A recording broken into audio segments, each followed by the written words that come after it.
He really likes you. Not a lot of girls get that. Hold on. Wait. What's my ringtone? What? Let me go back.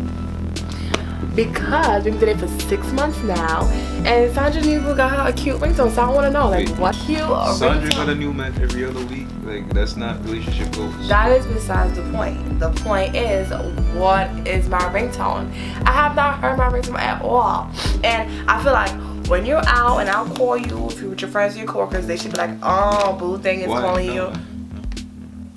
No, it should be like type of love ringtone, like Backstreet Boys or Boys to Men, you know, Brian McKnight. Oh, till the end of the Stop. Please do that. What is my ringtone? Why you? What is my ringtone? What's my ringtone? Drunk in Love. What is my ringtone? To the left.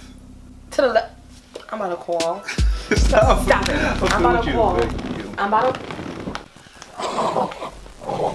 What is that? What is that noise? What's is that? that a barking? No. My ringtone is a barking sound. It's the next door neighbor's dogs. You have my ringtone as a barking sound. You're trying to say I'm annoying? No, I'm trying to You say. trying to say I nag all the time? No, I'm You trying to say. That is my. I'm trying to say you're my protector. Like, Yeah. not my protector. I'm You're not sure. calling me a dog. You're saying that I'm a dog. You're trying to say I'm nagging.